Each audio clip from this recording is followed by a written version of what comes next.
Hello again, everyone. Welcome back to Timeless Testimonies.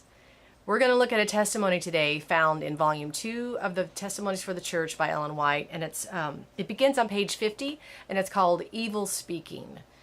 Now, I went through this last night with some people, and I was just struck by how important it is for us to understand the principles put forth in this testimony, and I just really felt burdened to try to spread the word, so to speak, and to put the message out there for as many people as possible. So without further ado, let's just get into the testimony and see what Ellen White has to say and how she describes these principles. So, Evilspeaking. Brother F has had the cause of God at heart, but he has felt too deeply and has taken on many burdens which he should not have borne. He has suffered in health in this way. He has sometimes viewed matters in a strong light and has been too earnest and anxious to have all see them just as he did, and because they were backward in doing so, he has felt nearly crushed. He feels to the depths and is in danger of urging his views of things too strongly. Okay, so as always, we're just going kind of bit by bit, and we really want to digest the contents of what's being put forth here and to really understand, okay, well, what is it that Ellen White wanted to put across to us? What did she want to convey? So here's this man, and we'll find as we continue reading that she's actually writing to and about a married couple, Brother F and Sister F. And, she starts off by saying that this brother, he has the cause of God at heart, like he's got good intentions, that sort of thing, but he really feels strongly. Okay, so keeping in mind some of the principles that I've covered in previous studies about how maybe do we really know ourselves, and how the testimonies for the church have as their object or their purpose the desire and the purpose to reach so many people, whereas a testimony may be written to a specific individual, but by publishing the testimonies, it can reach so many more people. So as we read every message of counsel, the best way to do so is to do so with a spirit of self-examination and to really be asking of ourselves, okay, does this apply to me? And if so, how? And to really allow the Spirit of God to convict us of where we have these faults or these tendencies toward wrong habits and that sort of thing. So keeping in mind, okay, so there's this guy, and he's evidently a passionate person. He feels strongly. Maybe he's emotional, he feels to the depths. When people don't see things the way he does, sometimes it crushes him. And now, let's say that he's really trying to put forth good principles even, and people just aren't getting it, You may be telling someone the truth. You may be sharing with someone a principle of truth, and maybe they just don't get it. And you see the evidence of that by lack of change or whatever, and maybe that makes you feel crushed. So then, that would be a perfect example of where we could kind of take pause and say, okay, now let me just kind of pretend like she's writing to me. So Ellen White is saying here that to feel too strongly really isn't a good thing. So we'll continue to read and see what else she has to say. Sister F wants to be a Christian, but she has not cultivated discretion and true courtesy. She is of a very sanguine turn of mind, ardent and self-confident. She shows the rough parts of her character and has not appeared to advantage. She has moved from impulse, acting just as she felt, and sometimes her feelings have been much excited and strong. She has strong likes and dislikes, and has permitted this unfortunate trait in her character to develop itself, greatly to the detriment of her own spiritual advancement and to the injury of the church. She has talked too much and unwisely, just as she felt. This has had a strong influence upon her husband, and has at times led him to move from excitement of feeling, when if he had waited and looked at matters calmly and weighed them properly, it would have been better for himself and for the church. Nothing is gained by moving hurriedly, moving from impulse, or from strong feeling. Okay, so time to digest again. What is being put forth here? I love going back and just really digesting piece by piece the messages in the testimonies for the church. So again, Ellen White's talking about Brother F's wife, Sister F, and Ellen White starts by saying she wants to be a Christian. This lady wants to be a Christian. So she wants to exemplify the life of Christ, but she hasn't cultivated discretion and true courtesy. Okay, very important key phrases. Discretion and true courtesy. Well, where do we find the usage of the terms like discretion? Well, like if we go about repeating things about people, talking about people, gossiping, whatever, that's not using discretion. That's not being discreet. And it's not demonstrating true courtesy either.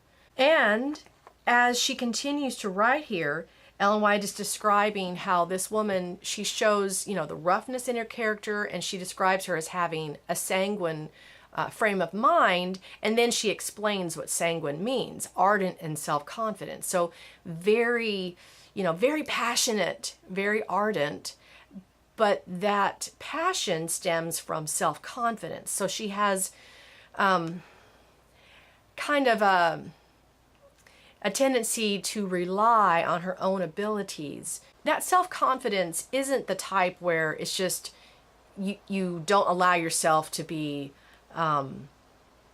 so self-degrading that then you have zero confidence. The self-confidence Ellen White is describing here is the kind that leads to a lack of seeking counsel and just relying on your own ability to discern everything and to think that you know what's right. So you're very self-confident in what you say and how you say it and what you do and that sort of thing. So she describes this woman as moving from impulse. If you move from impulse, you don't allow time to consider what you're about to do. Impulsiveness, by definition, does require lack of consideration for the potential outcome of an action. And Ellen White says that by acting just as she felt, sometimes her feelings have been much excited and strong. So she feels strongly, and then she allows herself to respond from impulse, and then she acts just as she felt. So, like, have I done that? Most certainly. This testimony, I would say, could very easily have been written to me, unfortunately.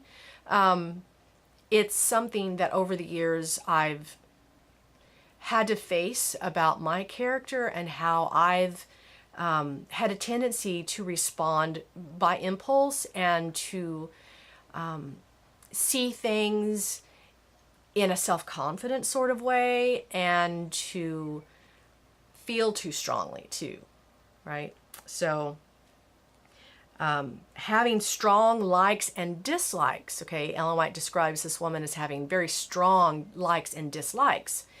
And I was speaking with a group of people last night, and one of them asked me, give me an example of that, like strong likes and dislikes, like about what? And I used just a very general description or a scenario there. Didn't want to get too specific because I didn't want anyone to think that I didn't have anyone in mind, and I didn't want anyone to think that I had anyone in mind.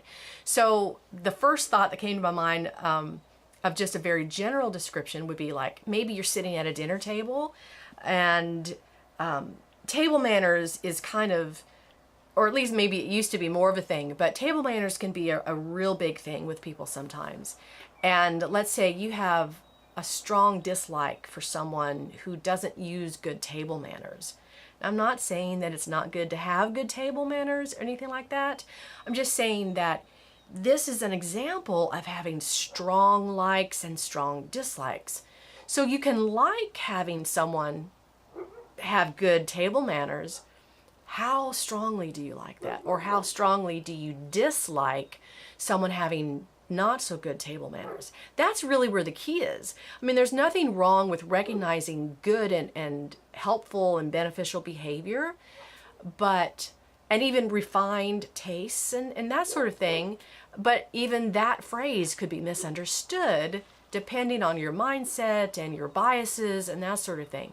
So feeling about anything too strongly could potentially lead you to be very dogmatic and just very unloving toward another person. So if a person doesn't have the best table manners and you have a very strong dislike of that, well, there's an example of having a strong like and dislike. Then Ellen White continues and she says, this woman having allowed these, what she say, permitted this unfortunate trait in her character to develop itself, greatly hindered her own spirituality. So that's something to really ponder and to keep in mind.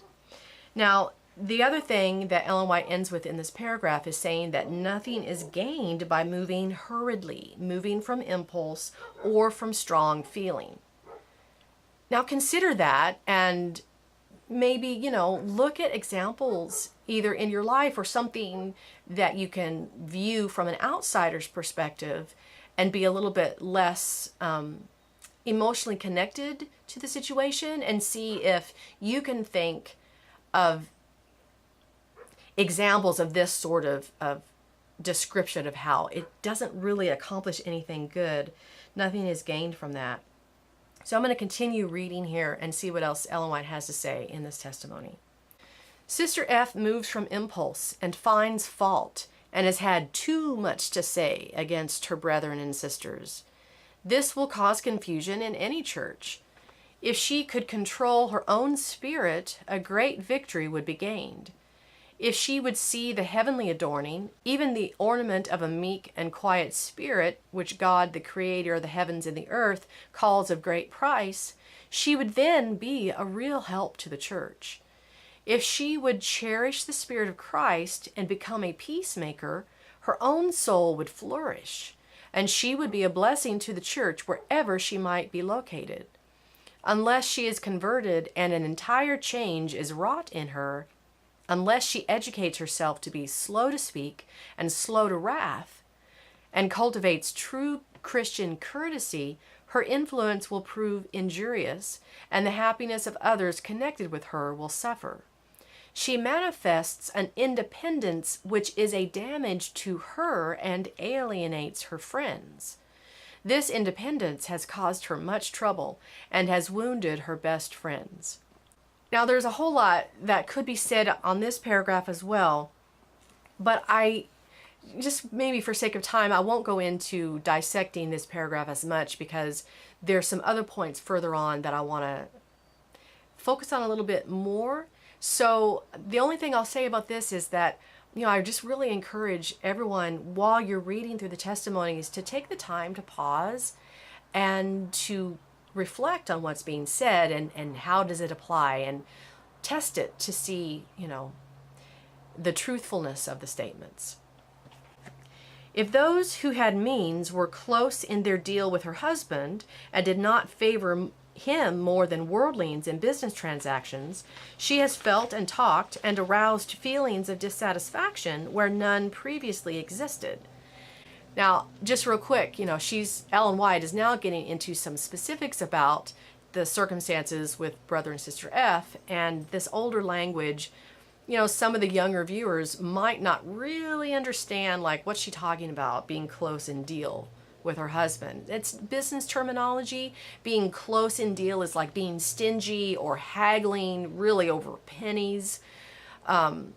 Just really not looking to be as favorable toward the other person as you could, but yeah, the stinginess really kind of captures it. So this woman would talk just how she felt about that situation to others. And those people didn't necessarily have any feelings of disaffection toward the person in question or persons in question. But then by talking about her feelings of the matter, it raised up those feelings of dissatisfaction in others. This is a selfish world at best. Many of those who profess the truth are not sanctified by it, and may not have a heart to make even a trifling variation in the prices of produce when dealing with a poor brother sooner than they would with an able worldling.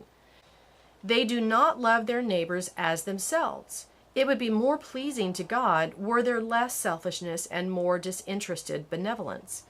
So disinterested benevolence, just generosity without concern for how it benefits you or doesn't benefit you. So you're disinterested in your own benefit and you're generous. As Sister F has seen a selfish spirit manifest in deal or in business, she has committed a greater sin by feeling and talking in regard to the matter as she has. She has erred in expecting too much. The tongue has been truly an unruly member, a world of iniquity, set on fire of hell, untamed and untamable. Okay, so I want to bring your attention to the phrase there, set on fire of hell. So fire is something that's very hot, it has warmth. And I just wanted to put that out there ahead of time because Ellen White's going to use an expression later where being able to have this in mind will make sense much more easily of her statement a little bit later on. Sister F has had a spirit of retaliation, manifesting by her deportment that she was offended. This was all wrong. She has cherished bitter feelings which are foreign to the Spirit of Christ. Okay, let's take note of that statement. She has cherished bitter feelings which are foreign to the Spirit of Christ. So, sorry to be redundant, but what's foreign to the Spirit of Christ? Bitter feelings, right? Do we have bitter feelings toward anyone? Like, if we do, we should recognize and admit that those are not in accordance with the life of Christ, with the example of Christ. That's foreign to his spirit. So when we can recognize, oh man, I am feeling bitterness right now. The only way, the only hope of getting rid of that bitterness is to first acknowledge that it's wrong and then make a conscious choice to put away those feelings of bitterness. And that may mean that you have to learn how to do that. Okay, but at least get to the point where you're willing to admit if there is bitterness, because we can deceive ourselves. It's done all the time. We do it all the time. Anger, resentment, and all kinds of unkind tempers are indulged by speaking against those with whom we are displeased, and by reciting the errors and failings and sins of neighbors. The lustful desires are gratified. Okay, this is a really key part. This is a part worth spending a little bit of time on. It's becoming so common to see this sort of attitude and expression in social media. It's making people really rude. Or you know what? It's probably not making people really rude. It's probably enabling us to manifest rudeness that we are feeling inside because there's that distance. You're not face to face with the person. It becomes easier to dehumanize people and to not consider how real the implications are of our actions and our words and manner of expression and that sort of thing. Now, I'm not saying that people don't do it in person too, because they do, and people always have, but social media is making it far easier to do. People who normally would have kept themselves in check are more free with this sort of behavior and expression on social media, sadly so. But consider this, okay? Anger, resentment, and all kinds of unkind tempers are indulged by speaking against those with whom we are displeased, and by reciting the errors and failings and sins of neighbors. Okay, so this evokes an image in my mind of people, however many, whether it's just two people together talking or whether it's a gathering of small or large numbers. And, I'd be surprised if anyone hasn't experienced this. That thing that happens when you start talking about the faults or sins or something that bothers you about someone else. You start talking about that to someone. And then that person, rather than saying, you know what, I really don't want to engage in this line of talk. I don't want to be part of this conversation. Maybe they just listen. Maybe they don't stop you, and that then encourages you. Or maybe you're the one who is listening and doesn't stop the other person, and you encourage them by your lack of action to continue and to go further, maybe even, and then it builds into this session of just reciting all these things that you don't like about someone. And maybe they're even really, truly bad things. And so you think to yourself, well, it's the truth. What's wrong with talking about them if it's true? Well, I think we'll find that if we really examine the example that Christ gave us, we don't find that sort of gossiping type behavior, right? He corrected people and he talked about sins in general, but he didn't sit around and talk about, Judas behind his back and that sort of thing, right? So this phrase or sentence really struck me. It made me stop and kind of sit back and think about it for a while. And yeah, it was very convicting. I know that I've done that in the past, and I've been like, do I do it currently? And I probably do, right? I'm pretty sure I have. And I think I was deceiving myself into thinking that I was doing something other than that. So I'm just grateful that when we come to the point of conviction, that we don't have to then take that conviction and beat ourselves up with it, but we can instead choose to learn from that and to recognize, where we are not like Christ, and then make a choice to learn more about Christ and how he was and is.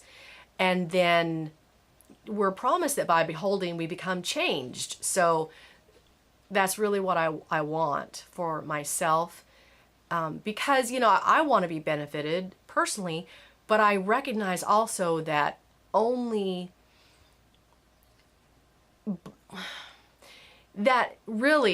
that's my only hope in helping very many other people. Like, I might get lucky and help someone else even without changing, but my odds are low, right? So since I do want to help as many people as possible, including myself, then by changing my way of thinking, then the promise is that I'll be able to help other people too. So that's part of the reasons why I do these videos. Sister F, if you are grieved because your neighbors or friends are doing wrong to their own hurt, if they are overtaken in fault, follow the Bible rule, quote, tell him his fault between thee and him alone, end quote. As you go to the one you suppose to be in error, see that you speak in a meek and lowly spirit. For the wrath of man worketh not the righteousness of God. Okay, so that's good counsel. But what I'm about to read is really like, it gets to the depth of it. Very important, okay. The erring can be restored in no other way than in the spirit of meekness, gentleness, and tender love. Be careful in your manner. Avoid anything in look or gesture, word or tone that savors of pride or self-sufficiency. So I'll stop there again for a little bit because it's just too much in a short sentence or two that I don't want to get lost in the rest of the reading here. So the counsel is, as you go to someone, be sure that you're speaking with meekness and not pride. Don't puff yourself up, that sort of thing. And then she explains that someone in error can be restored in no other way. And I just want to get the wording just right. She says, no other way than in the spirit of meekness, gentleness, and tender love. So if our desire truly is to see someone whom we suppose to be in error restored, like if that's really genuinely our desire, we should take heart to the counsel that we're not going to restore that person by being aggressive or condemnatory and, generally unloving. That's not going to reach them, right? How do you feel when someone comes at you like that? Doesn't it make you kind of feel like you're being attacked, right? And you think, okay, well, that person, boy, they sure think a lot of themselves. And I hear this, and I've thought it and done it, this whole thing of, hey, get the beam out of your own eye first before you try to take the speck out of my eye, right? So these are just practical examples of how that method of kind of beating someone up with their faults isn't really helpful for them, and it's certainly not helpful for you either, because it just feeds that spirit, right? So if we see someone in error and we think, oh, well, that person, they're in error, I'm going to correct them in their error. Are you doing it because you love them? I wish I'd thought to find the reference in the Testimonies before I started doing the video, but I'll look it up and I'll put it on here for you guys. But earlier on in the Testimonies for the Church, I'm pretty sure it's in Volume 1, Ellen White uses kind of the language, I'm going to paraphrase it because I don't remember it word for word, but she says, if you could actually be willing to lay down your life for an erring brother, or however she puts it, then you're just the one to go to that person and correct them. The implication there is, if you're not willing to die for that person,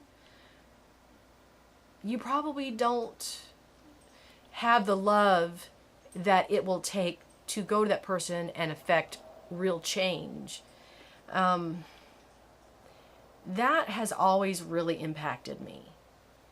And it's not just a theoretical type of mindset that, I'd lay down my life for that person. Of course I would, right? She really means it. She means, like, if you would take the place of someone who was going to be executed, because you loved them so much and you saw their worth, and you knew that, hey, they're worth that second chance, then you'll express that love for them in your manner of expression, and your tone and your choice of words even, which, hey, that's not going to just come automatically necessarily. It's good to develop the skill of choosing kind words and effective words and words that communicate what you want to communicate clearly. And that's one of the reasons why I may kind of hesitate a little bit, because I'm trying to develop that ability to communicate well with people and to really refine my speech and that sort of thing. So anyway, I'm going to keep reading further here in the testimony. Guard yourself against a word or look that would exalt yourself or place your goodness and righteousness in contrast with their failings. Beware of the most distant approach to disdain, overbearing, or contempt. So notice how thorough Ellen White is being here. I mean, she says, beware of the most distant approach to disdain, overbearing, or contempt. Like, you could maybe say, like, be walking on eggshells, so to speak. Not in the negative connotation. It can be used both positively and negatively, but be really careful, right? Just, yeah, beware of the most distant approach, the very slightest start of that sort of behavior. Be aware of that so that you don't allow that to develop into full-fledged disdain, overbearing, or contempt. With care, avoid every appearance of anger, and though you use plainness of speech, let there be no reproach, no railing accusation, no token of warmth, but that of earnest love. Okay, so that's the phrase where I mentioned earlier, like the fire from hell, or fire, words of fire on hell, or something like that. So she says here, let there be no reproach, no railing accusation, no token of warmth, but that of earnest love. So the reason I made a point to bring our attention to this early on is because when I first read this, I was kind of a little bit confused by the phrase that she used there, because it sounded like she was using the word warmth in a bit of a negative connotation, because she's contrasting that with no token of warmth, but that of earnest love. And then it made sense when I went back and viewed it in the context, because other things that could be warm are fire, and there's phrases like a fiery temper, or hot anger, that sort of thing, hot tempered. So no warmth, no temper, no anger. The only warmth you want in your manner of expression is that of love, earnest love, in fact. Above all, let there be no shadow of hate or ill will, no bitterness or sourness of expression. Nothing but kindness and gentleness can flow from a heart of love. Yet all these precious fruits need not hinder you from speaking in the most serious, solemn manner, as though angels were directing their eyes upon you, and you were acting in reference to the coming judgment. Bear in mind that the success of reproof depends greatly upon the spirit in which it is given. Do not neglect earnest prayer, that, or in order that, you may possess a lowly mind, and that angels of God may go before you to work upon the hearts you are trying to reach, and so soften them by heavenly impressions that your efforts may avail. If any good is accomplished, take no credit to yourself. God alone should be exalted. God alone has done it all. And realistically, that makes sense, because if you're coming from an unloving condition and then receiving the counsel from God and becoming loving, and then you're able to reach someone and manifest some sort of reform in their life, or restore them in some way, it all stems back to the fact that God was able to guide you and bring you to a point where you could even be used that effectively. So all the credit does belong to God. And we just get the blessing of being able to partake in the work. You have excused yourself for speaking evil of your brother or sister or neighbor to others before going to him and taking the steps which God has absolutely commanded. You say, quote, "Why, I did not speak to anyone until I was so burdened that I could not refrain." End quote. What burdened you? Was it not a plain neglect of your own duty, of a "thus saith the Lord"? You were under the guilt of sin because you did not go and tell the offender his fault between you and him alone. If you did not do this, if you disobeyed God, how could you be otherwise than burdened, unless your heart was hardened while you were trampling the command of God underfoot, and in your heart hating your brother or neighbor? And what way have you found to unburden yourself? God reproves you for a sin of omission in not telling your brother his fault, and you excuse and comfort yourself by a sin of commission by telling your brother's faults to another person. Is this the right way to purchase ease? By committing sin? Okay, so these are very thought-provoking questions put forth by Ellen White. And I can totally relate to the circumstance of feeling like, man, I held it in, for so long, and I just eventually got so burdened I just couldn't help it. I just had to tell someone, right? Oh, I don't know what to do about it, so I'm seeking advice or something like that. That's just not the counsel. That is so dangerous. It really risks going to someone and, well, it's not even a risk. I'm trying to find the best way to put this, but when you go to someone else with the faults of any other person, it just manifests it. When you talk about someone else to another person, that is just a recipe for disaster, because it doesn't help the person who you're complaining about. The only way to help that person is to go to them. And if you're not capable of going to them and behaving in the right way, then the only right thing to do at that point is to just not say anything to anyone, and not to continue to harbor those feelings of bitterness either. I'm not saying just hold it all in and be quiet and don't say anything, and that's okay. I'm just saying that don't fool yourself into thinking that, oh, I just can't do it any longer. I can't keep quiet any longer. I have to tell someone. And don't fool yourself into thinking, oh, well, I just don't know how to speak to this person, so I'm going to go and talk to someone else about them to try to find out how, or tell this other person so they can do it instead of me because they're really good at that sort of thing, whatever. I've had all those thoughts too, right? So these are just such good words of counsel.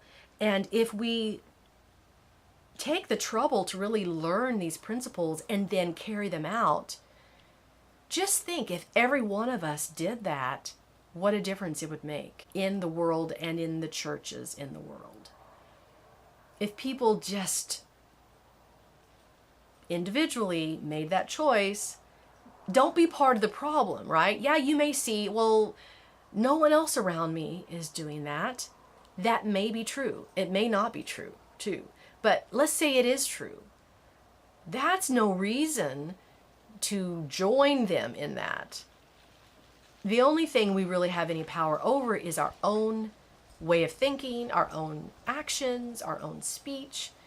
And we have to be able to live and act according to principles of love and truth, irregardless of our surroundings, the circumstances, or repercussion.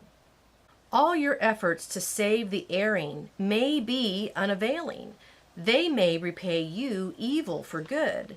They may be enraged rather than convinced.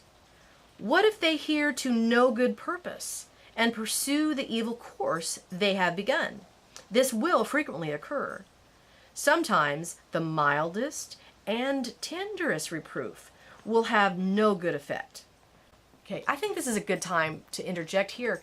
I just was struck by the memory of Ellen White's description of how God pleaded with Lucifer, pleaded and pleaded with Lucifer to repent, and it still didn't change his actions, right? So, I mean, there you have really a great example of exactly what Ellen White is here talking about or writing about. Even if someone doesn't change or isn't convinced by what you're trying to share with them, that should not affect or change how we should behave. We should just do the right thing no matter what the outcome. So she says, sometimes the mildest and tenderest reproof will have no good effect. In that case, the blessing you wanted another to receive by pursuing a course of righteousness, ceasing to do evil and learning to do well, will return into your own bosom. If the erring persist in sin, treat them kindly and leave them with your heavenly Father. You have delivered your soul. Their sin no longer rests upon you. You are not now partaker of their sin. But if they perish, their blood is upon their own head. In this counsel, this is really missed so often in the church. And, oh man, it just would be so much better if that wasn't the case. Okay, let's consider these words again. She says, if the erring persist in sin. Okay, so you've gone to the person, let's say you've used the tenderest and the just the best way of expressing yourself, and you've treated them with nothing but love. Let's say you did everything perfect, and they still chose to persist in sin. That doesn't then mean, okay, now I don't have to treat them kindly anymore because they had every opportunity to do the right thing. There's never a point in time where it suddenly becomes okay to not treat an erring brother kindly. Even if they're in open rebellion, even if they are saying the most horrendous things against God or against another person or whatever it is, we don't pretend that they're doing things right, but we don't treat them unkindly. That's the point that she's trying to get across here. She continues, dear friend, an entire transformation must take place in you, or you will be weighed in the balance and found wanting. The church at blank, especially talking women, have a lesson to learn. Quote, if any man or woman among you seem to be religious, and bridleth not his tongue, but deceiveth his own heart, this man's religion is vain. End quote. Many will be weighed in the balance and found wanting in this matter of so great importance. Where are the Christians who walk by this rule? Who will take God's part against the evil speaker? Who will please God and set a watch, a continual watch, before the mouth and keep the door of the lips? Speak evil of some men. That's the thing that some people do all the time, right? They throw in the wrong words just to catch your attention. I used to just think that was so silly, but sometimes it works. So that's obviously not what she says here, and that's the point. Speak evil of no man, right? But we fool ourselves into thinking some people deserve it. Oh man, okay, perfect example. Political arena. For some reason, we think it's okay to speak badly about politicians or lawyers or whatever, doctor, whatever your beef is with people, sometimes there's a certain group, a certain category of individuals that we make some special allowance for, and we think they don't deserve to be spoken well of, or they deserve to be spoken badly of because they're bad people. That is not the counsel of God. And what's worse is that much of the time, the things that we speak about someone, we don't even know that it's true. Like, do you know the president or the prime minister or the judge or the whoever? Probably not. But even if you do, it still doesn't give you the right to talk badly about them. But it's just even worse when you see these things posted against a politician and it's not even true. Yeah, you know what? They might be promoting wrong principles. They might be working contrary to just and righteous laws that are in effect. They might be violating laws of your land. But that doesn't mean that it's right to promote something that they supposedly have done and they actually didn't do that, right? It doesn't make it right to pass on rumors and even lies about someone just because they may be doing other things that are wrong. I mean, we really need to stop and think about this. It happens far too much. And we justify that by thinking, they're bad people, they deserve it. You know what? That's not the way God counsels us to think and behave. We need to work to correct the wrongs, but that doesn't happen by misrepresenting people, by dehumanizing people. That just isn't right.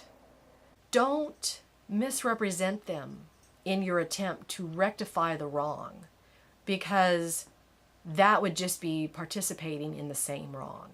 So I'm actually going to reread this paragraph. I just think it's so important.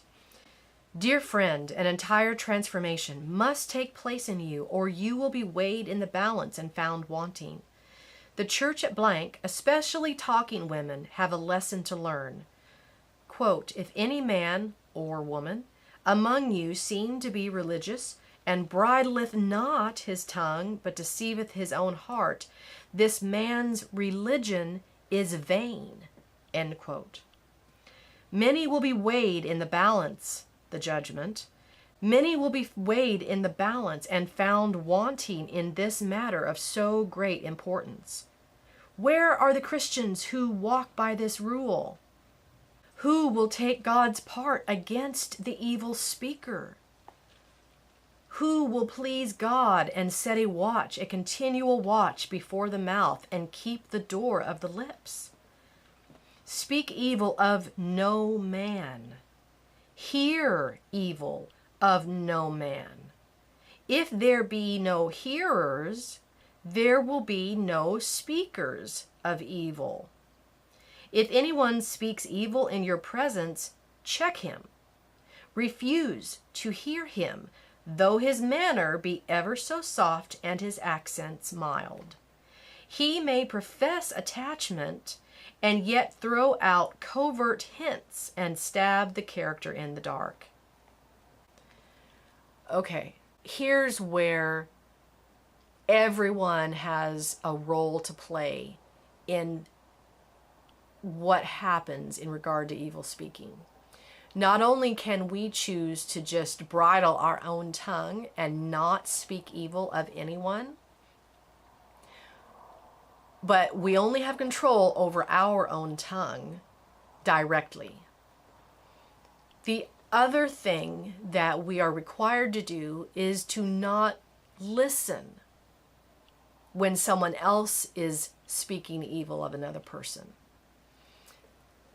If we stop listening to gossip, if we stop listening to accusations and ranting about someone's disapproval or dissatisfaction with another person, that person isn't going to have anyone to speak to listen to them, and so they won't be speaking against whoever it is. And not only will that just prevent gossip from getting out, but it also helps the person who would have otherwise been speaking wrongly about someone, because when we indulge in that way of speaking, we hear it too.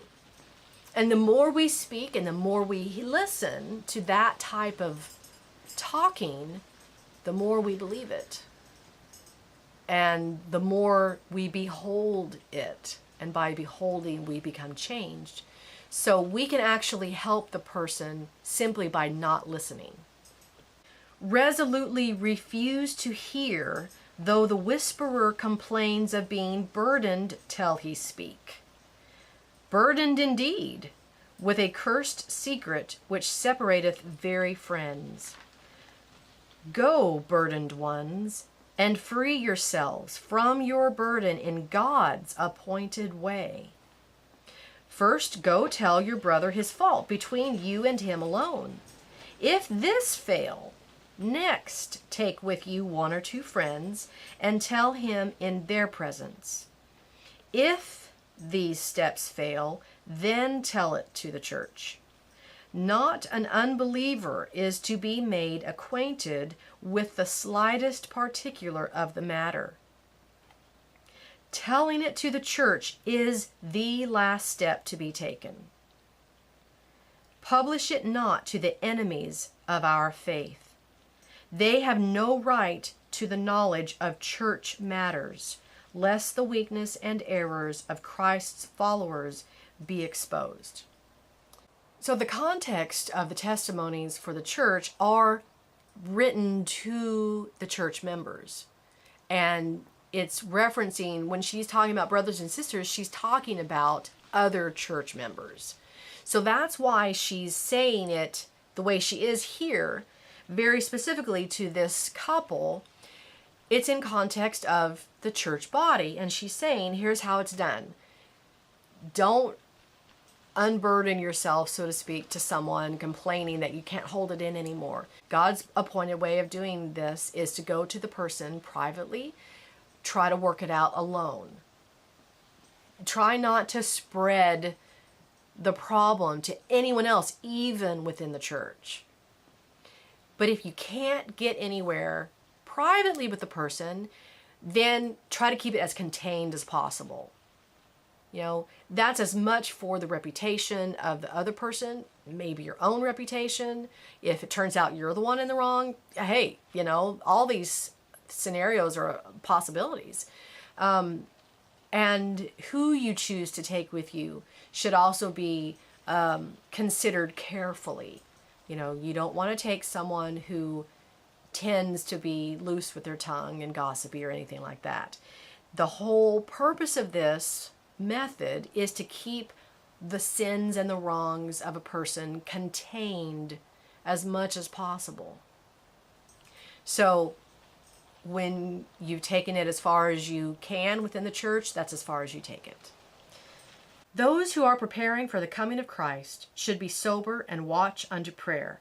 For our adversary, the devil, goeth about like a roaring lion, seeking whom he may devour, whom we are to resist steadfast in the faith. Quote, he that will love life and see good days, let him refrain his tongue from evil, and his lips that they speak no guile, no falsehood. Let him eschew evil and do good. Let him seek peace and ensue it. For the eyes of the Lord are over the righteous, and his ears are open unto their prayers. End quote. So that's the testimony contents for evil speaking.